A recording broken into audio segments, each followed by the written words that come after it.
को powered by techno. Sir, अत्यंत दुर्दैवी घटना झाली आहे, आपण आज विजिट दिलं, नेमकं काय म्हणाल सर? अत्यंत दुर्दैवी घटना आहे की सकाळी पहाटे 4:30 सव्वा 5च्या दरम्यानची असणारी घटना आहे आणि एकाच कुटुंबातली असणारी सगळी ती माणसं आहेत. त्याच्यामुळे सर याच्यावरती उपाय जो आहे ते रखडलेले सगळे जे SRA प्रोजेक्ट्स आहेत ते जर लवकर झाले तर मग फायर ब्रिगेड असेल किंवा इतर डिपार्टमेंट असेल अशा स्वरूपामध्ये त्यांना लवकर घेता येईल. मला वाटतं दुःखद आहे ही सगळी घटना. आदरांजली शोधू आम्ही आमच्या वतीने आणि पक्षाच्या वतीनेही करतो.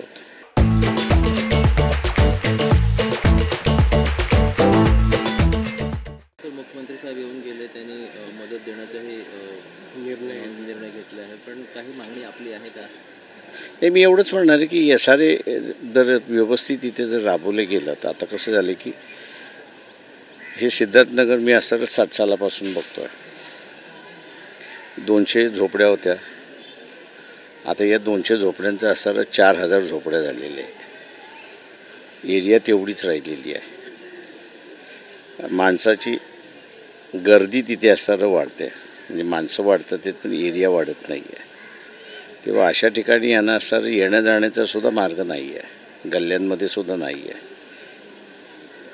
शासनाची जी SRAची योजना आहे ती जर पूर्ण झाली तर त्याच्यामध्ये हे होईल. अशा घटना झाल्या तर मला वाटतं लिमिटेड राहील आणि मी असं म्हणेन की अख्खं सिद्धार्थनगर वाचलं असं त्या सगळ्या ब्लास्टच्या ह्याच्यामध्ये. आणि आजूबाजूच्या ज्या लोकांनी असताना मला वाटतं मदत केली त्याचं कौतुक करणं गरजेचं आहे असं मी त्या ठिकाणी मानतो आहे.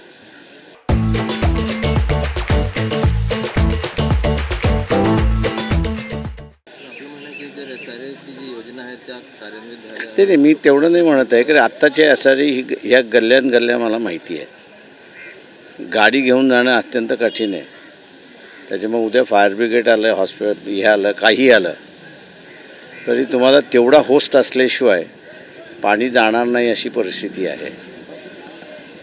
त्याच्यामुळे ह्याला SRA येतं म्हटल्यानंतर ते प्लॅनिंग होतं व्यवस्थित. आता असणारे इथे सिद्धार्थ कॉलनीमध्ये किंवा इथल्या कुठल्याही SRAमध्ये कसलंच प्लॅनिंग नाही आहे. जो तो आपला असणारं अतिक्रमण करतो, 5 वर्ष झाली की अजून 10 फूट वाढवतो आणि गल्ल्या सगळ्या बंद करतो, अशी परिस्थिती आहे. त्याच्यामुळे याच्यावरती मार्ग काढणं गरजेचं आहे असं मी मानतो आहे. घटनेसंदर्भात काही चौकशी तर ते चौकशी तुम्ही काय करणार आहात? त्याच्यामुळे घटना आहे, इन्सिडेंट आहे, ते इन्सिडेंट म्हणूनच आपण बघितला पाहिजे.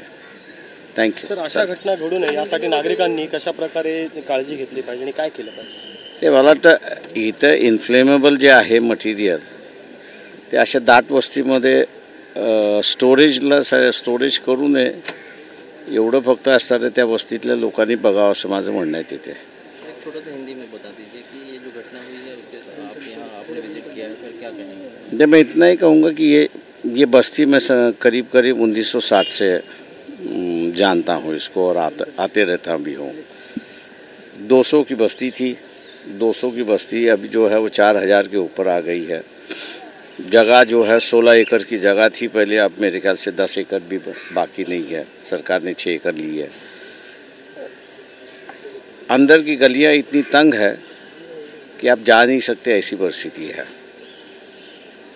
और फिर ऐसी कोई इंसिडेंट होता है तो मेरे ख्याल से फायर ब्रिगेड डिपार्टमेंट हो, पुलिस डिपार्टमेंट हो, इनके लिए काफ़ी बड़ी कठिनाइयाँ होती है.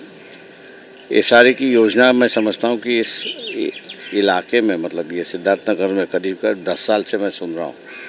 ये कॉन्ट्रैक्टर आया, वो कॉन्ट्रैक्टर आया और आके चले गए. तो मेरे ख्याल से सरकार ने जो है ऐसी जो तंग गलियों की बस्तियाँ जो है उसको पहले ही SRA की योजना में लेते हुए आने जाने का रास्ता जो है हेल्थ डिपार्टमेंट हो, फायर डिपार्टमेंट हो, इनके लिए बनाना चाहिए, ऐसा मैं मानता हूँ. ये घटना जो है मेरे ख्याल से यहाँ के लोगों की सराहना करूँगा कि उन्होंने इसको फैलने नहीं दिया, क्योंकि हर किसी के घर में गैस सिलेंडर है और एक ही घर तक उन्होंने जो रखा है, मेरे ख्याल से उनकी सराहना करता हूँ कि उन्होंने वो आग को फैलाने नहीं दिया और बाकी के घरों को जो है वो बचाने की भी काफ़ी कोशिश हुई। जो घटना हुई है उसको लेकर कोई मांग करेंगे? और मुख्यमंत्री ने मैं इतना ही कहूँगा कि मुख्यमंत्री के जिन लोगों ने इसके बगल के जो मकान है जिनको बचाया है, उन बच्चों का जो है और उस परिवार का जो है सरकार ने उनकी सत्कार करना चाहिए, ताकि ऐसी घटनाएं होती है तो मेरे ख्याल से लोग आगे आके फिर मदद करते रहेंगे। पीड़ित परिवार के लिए कुछ मांग करेंगे? मुख्यमंत्री ने मदद की घोषणा पीड़ित के लिए घोषणा तो की है। मैं इतना ही कहूँगा कि इन्फ्लेमेबल मटीरियल है जो रखा था वो गुजर गए। सरकार ने पुलिस के माध्यम से बचे हुए जो परिवार है उन पर कोई कार्रवाई ना हो, यही उम्मीद करता हूँ मैं। को पावर्ड बाय टेक्नो।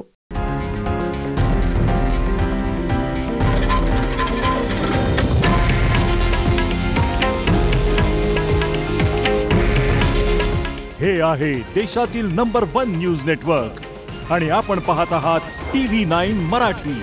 काळजी तुमची, हित महाराष्ट्राचं।